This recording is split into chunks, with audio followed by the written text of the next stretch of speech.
Welcome, midnight traveler, to Dusk and Dreams. It's Friday night, and you know what that means. It's time to turn off the lights, but never your curiosity. I'm YLDragons, your guide through the shadowed corridors of myth and mystery. And tonight, we enter the witching hour. That fabled window after midnight, right around 3 a.m., a time wrapped in ancient warning and profound wonder, where the veil between worlds thins and the rigid rules of logic loosen their grip. In folklore, it's when spirits walk among us, when witches gather, when dreams twist into vivid, unsettling narratives, when something wakes up in the dark, and it's not always you. So tonight, from the comfort of our shadowy perch, we'll explore why the slot just after midnight holds such raw power across cultures. The curious history of this liminal hour, from medieval fears to our modern fascination. How our very sleep cycles and brain states offer insights into what science has tried to dismiss. And the strange, shadowy practices people still perform in these quiet, unseeing hours.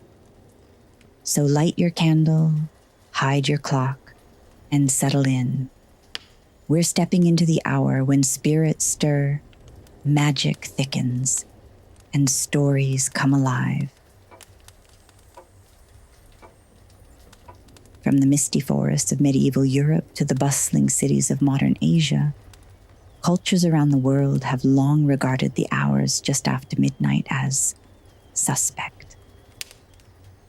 Around the globe, this dark and mysterious time slot marks a thinning veil, from ancient Japanese rituals to the powerful call of spirits in Polynesian traditions, or the active presence of deities in West African diaspora practices.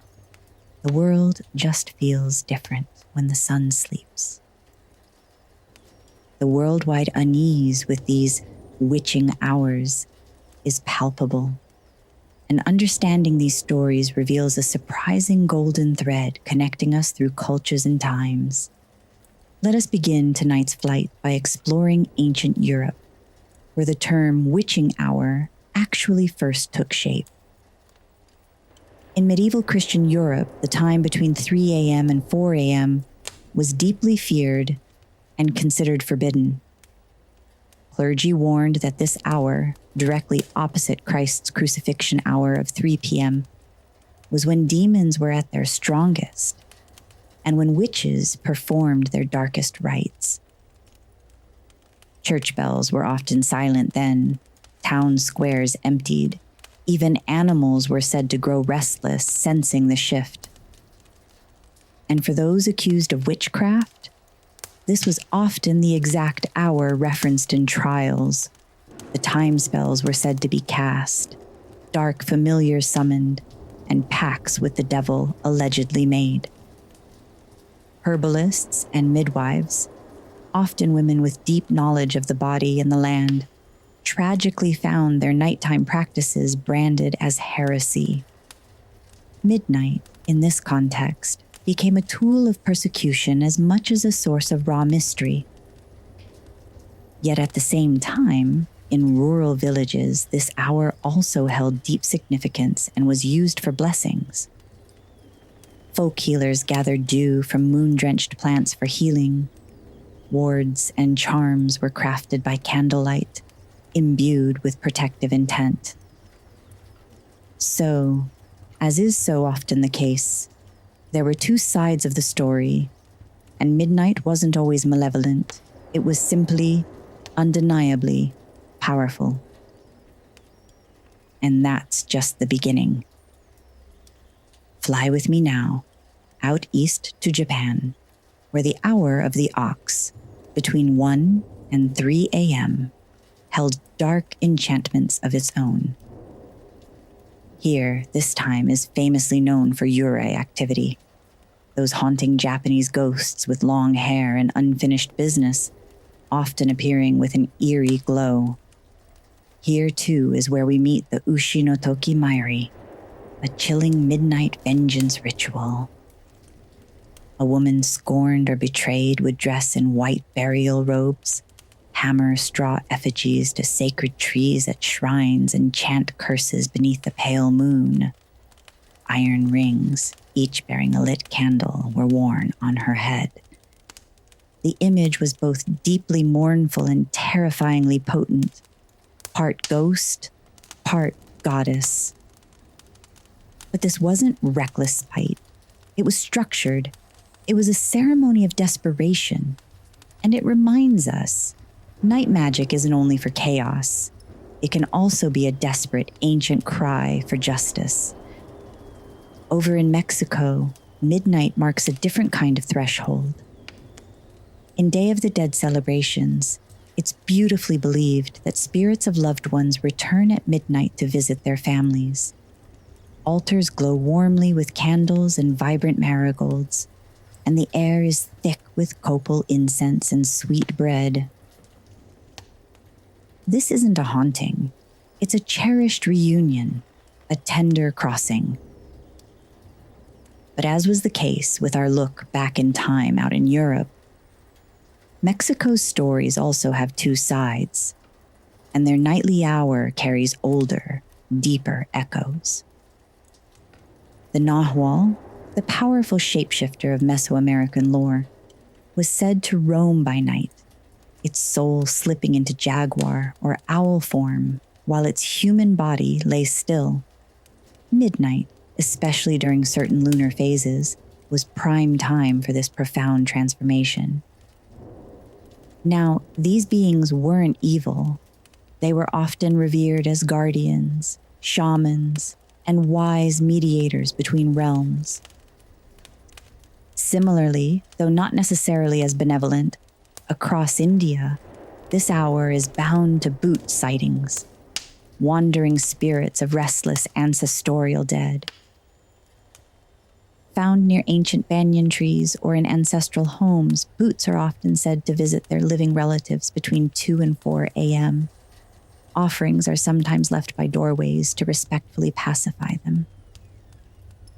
And if your dreams feel oddly inhabited, some believe it's a bhoot trying to speak a message.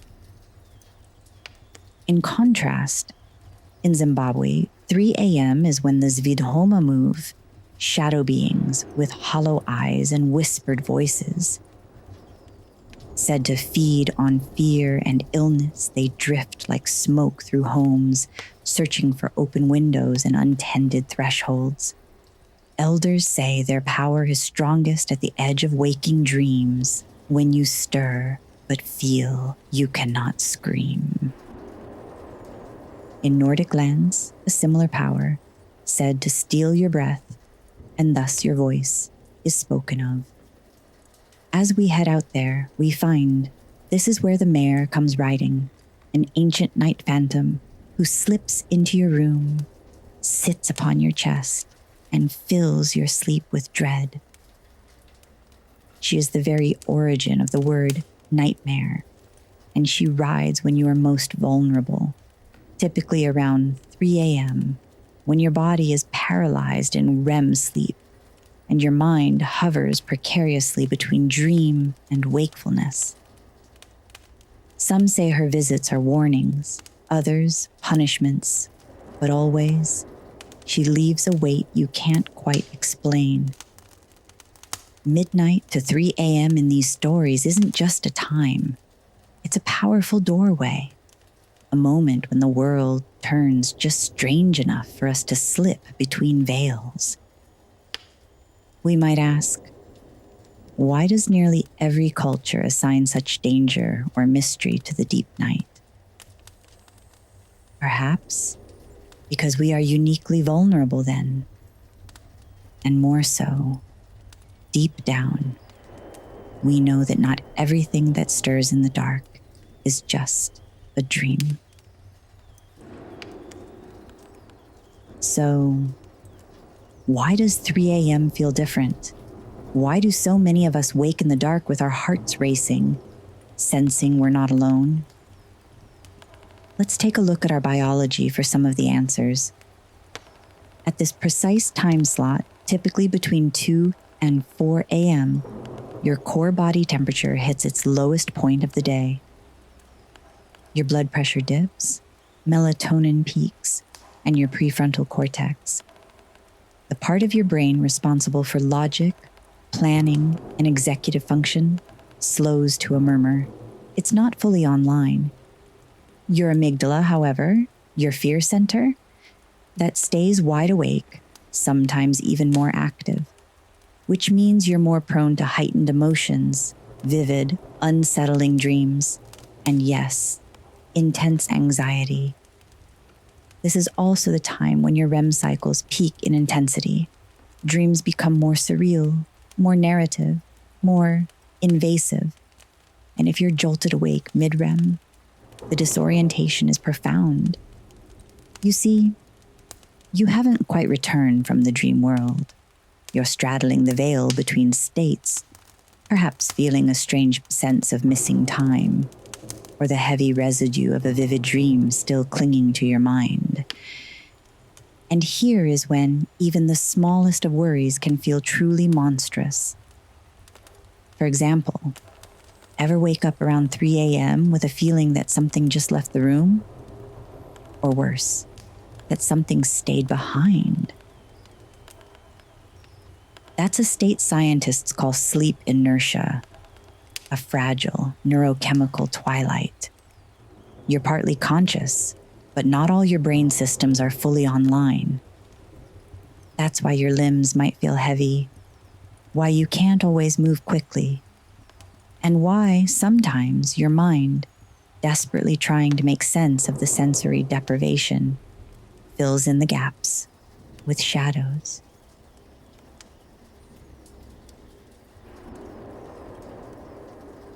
Some scholars believe this helps explain phenomena like sleep paralysis, or even ancient beliefs in night demons like the Mare or the night hag.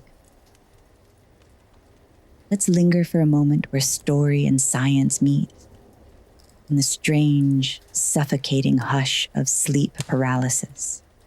Because science and story aren't enemies. They're simply different languages for describing the same profound human mysteries.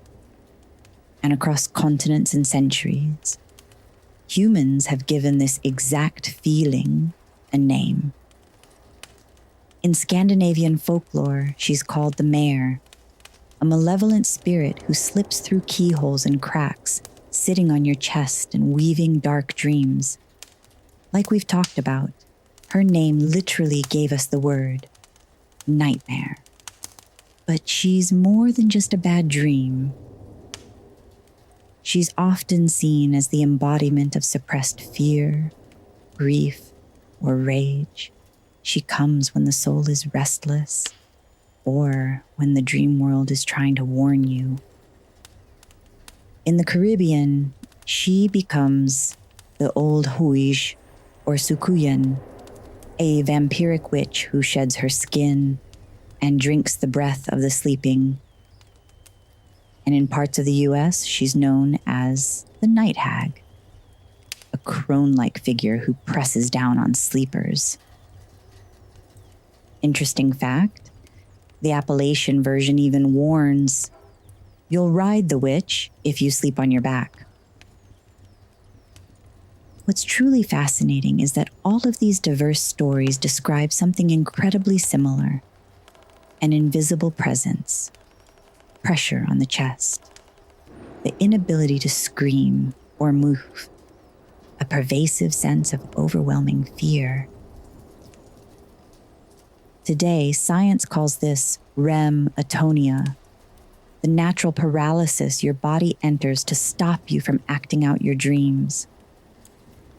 But sometimes, you wake up before it lifts, and in that disoriented moment, the brain scrambles to explain what it's experiencing. It hallucinates. It fills in the gaps. It constructs meaning from the terror. So is it just chemistry? Maybe. But if enough cultures across time see the same eerie shape in the dark, or they all whisper the same name behind their teeth, maybe they weren't wrong. Maybe they were listening to something we've just stopped hearing. What we now call hallucination, our ancestors often called visitation. What we call paralysis, they named possession. What we dismiss as random, they recognized as a profound pattern. So what if, just what if, the witching hour is both?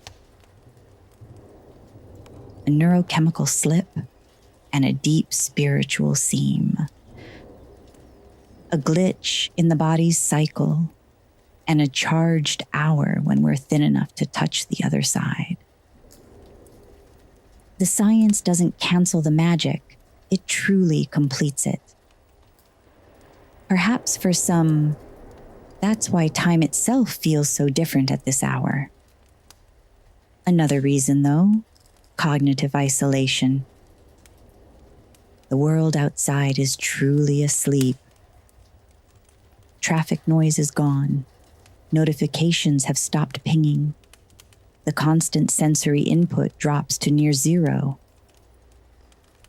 And in that profound silence, your own brain becomes incredibly louder. Every creak of the house, every distant rumble, every shift of the wind can feel amplified, taking on a sinister whisper. Neuroscientists call it default mode network activation, your brain's background system that naturally turns inward. It lights up when you're not actively engaged with the outside world.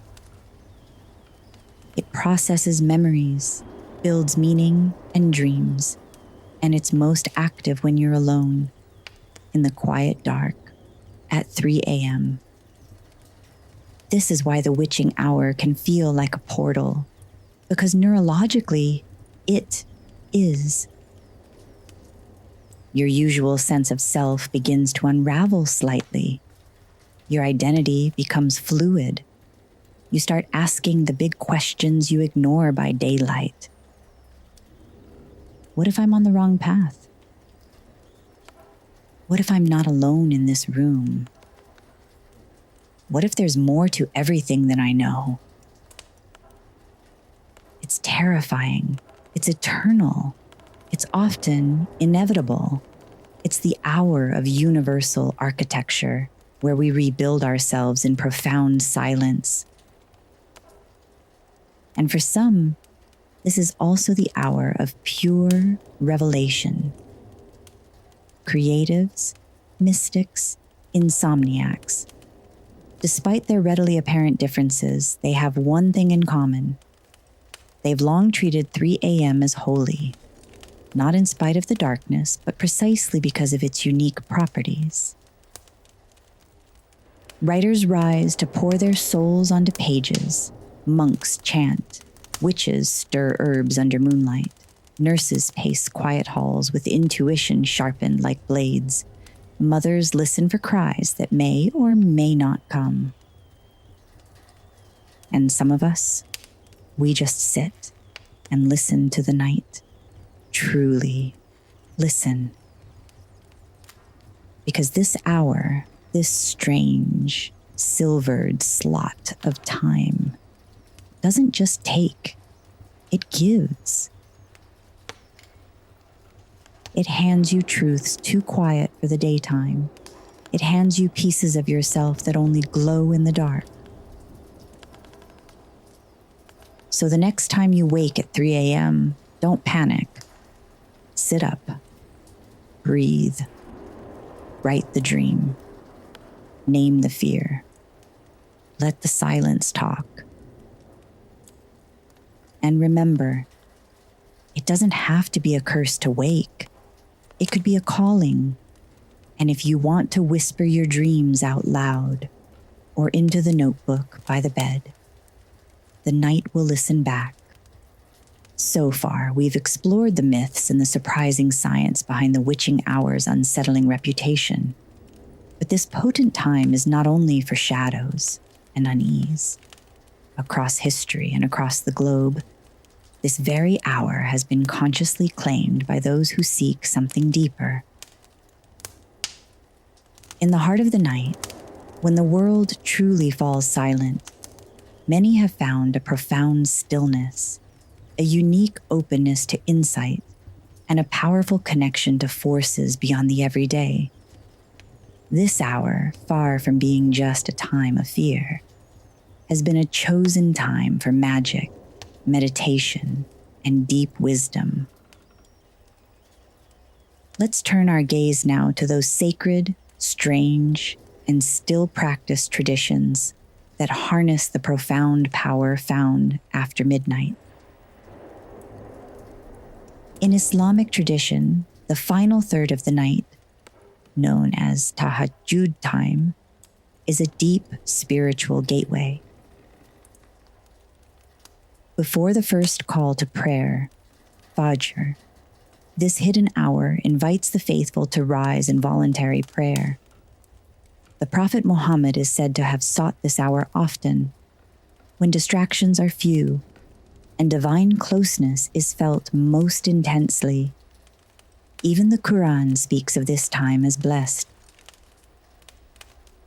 When Allah is closest and listening, when whispered prayers are carried more swiftly, in the hush of night, souls reach upward, raw, unadorned, and seeking profound connection.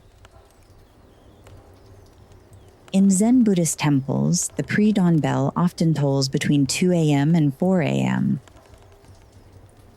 Monks step barefoot through quiet mountain corridors, entering zazen, seated meditation, by candlelight.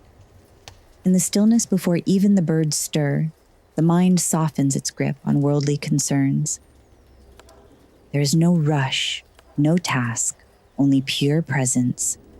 The night becomes not a shroud, but a wise teacher. As for them, the pre-dawn stillness holds unmatched clarity. Christian mystics of the Middle Ages, like St. John of the Cross, Hildegard of Bingen, and many others, spoke of the dark night of the soul not as torment, but as profound spiritual transformation. At 3 a.m., they often kept silent vigils by stone windows, claiming the wind carried messages from angels or saints. Some wept in ecstatic union, others tirelessly scribbled illuminated manuscripts by moonlight, pages alive with golden light and deep grief. But this deep meaning is not just found in formal religion or ancient texts. In African American hoodoo and Caribbean obeah, midnight to 3 a.m. is considered prime conjure time. Protection jars are carefully buried beneath trees. Psalms are whispered backward. Names are written on bay leaves and burned under moonlight. These powerful practices, part folklore, part rebellion, were intimately passed in whispers from mother to daughter, under the constant threat of erasure. The night was their shield, their church, their quiet yet potent resistance. In rural Ireland, some elders still speak of the hush, that eerie moment in the night when everything, even the insects, goes utterly still. If you're awake then, tradition says, you must not speak aloud. The good folk, the fae, may be listening. Instead, you light a candle, open a window slightly, and simply breathe gratitude. And if you dream in that hour, it may carry more weight and truth than most. And as we touched on earlier, even modern science catches whispers of the enduring resonance of the witching hour. Creative bursts often spike in the early morning for certain chronotypes, people whose internal clocks are wired to be active at specific times. And I should know, I absolutely fit that description. For as long as I can remember, the middle of the night has been when my mind feels most alive, most active, and most creative. Yet I've also spent years navigating the demanding rhythm of the corporate world, where daylight hours are king. In many ways, that very contrast was one of the key reasons I felt called to create Dusk and Dreams, to build a safe community for others like me, who find their most authentic selves stirring when the world sleeps. You see, the pineal gland, flooded with melatonin, is more active, potentially linking to heightened states. And for those in altered states, be it deep grief, profound heartbreak, or intense insomnia, the mind is uniquely porous and open at 3 a.m. That's why some artists wake to sketch, record, or write furiously. Kafka, Rilke, Frida Kahlo, Björk all spoke of night as their truest muse. It's also why some mediums say they only hear the voices of the dead clearly in that sliver of time. Why night shift workers, from caregivers to grave diggers, will sometimes tell you they see strange lights or figures just before dawn. And beyond formal beliefs, many folk traditions speak of the very air filling with unseen watchers, from protective household spirits tidying their domain, to ancient nature beings stretching in the silence. The deep night is thought to be their peak time of activity, observing the sleeping world. For so many, there is something unclaimed about this hour. It doesn't belong to the corporate bosses or the never-ending buzz of phones. It belongs to the dreamers, the wanderers, the watchers. And it belongs to you. Whether you rise to create, to chant, or to cry, whether you burn sage or read scripture, whether you listen for ghosts or release your deepest breath, this ultimate quiet time waits. Not with claws, but with a profound invitation, a threshold, and a choice.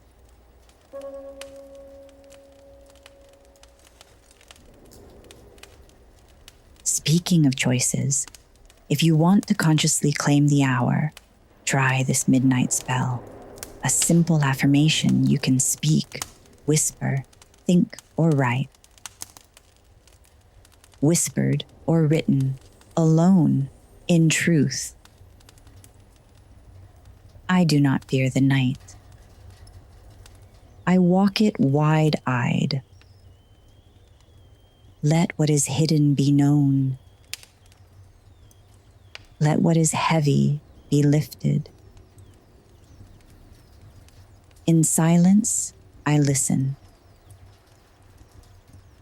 In stillness, I become.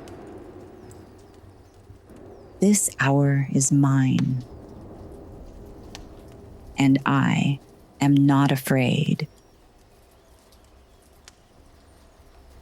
Repeat as needed, or write your own.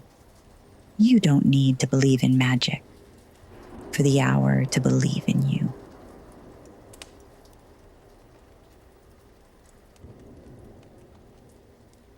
So, dear listener, a gentle reminder for you, for me, for us, if and when you find yourself awake at 3 a.m., don't fear it. Instead, feel it. Let the hour speak rather than silence it with a screen. Light a candle if gentle light is needed, not to banish the dark, but to witness it. Sip cool water, touch your chest, feel your pulse, your own internal midnight drum. Ask your dream self a question. What do I need to hear right now? Listen for the answer. It might come as a single word, a subtle shiver, a memory you forgot you had let go of, a vivid image. Write something that scares you, or something that makes you brave. Whisper the name of someone you miss, or someone you're becoming, or say nothing at all. Simply breathe. Let the hush of the hour settle deep in your bones like velvet dust. Because the witching hour is not just the devil's hour.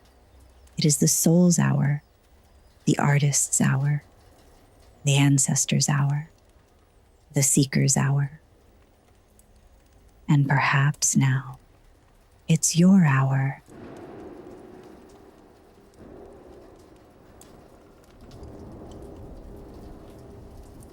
Thank you for joining me as your YLDragons on this flight through the witching hour.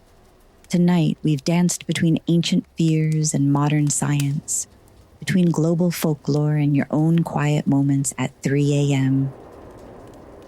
Coming next Tuesday, Yarrow returns to guide you into gentler realms. We'll look upward and inward on stargazing, the science and magic of the night sky, exploring why stargazing soothes the mind, how ancient civilizations mapped their souls in the stars, and how modern neuroscience explains our awe. From ancient constellations to circadian rhythms, we'll look at how the night sky shapes our minds, our myths, and our memories. Because sometimes, to understand the dark, we have to look at the light within it. Then, next Friday, we'll head out on the wild hunt, ghostly processions in the night. What do you hear galloping behind the trees when the wind howls? There we'll chase the phantom riders of Norse, Celtic, and Slavic lore as well as others, and ask, what does it mean to be hunted by fate? Until then, sleep bravely, dream brighter, speak openly, and listen with your heart and mind. I'm Yarrow Diamond. This has been Dusk and Dreams. And if you wake before dawn, know that you are not alone. This community of night wanderers continues to grow, and I look forward to joining you again in the hours after dusk under the stars.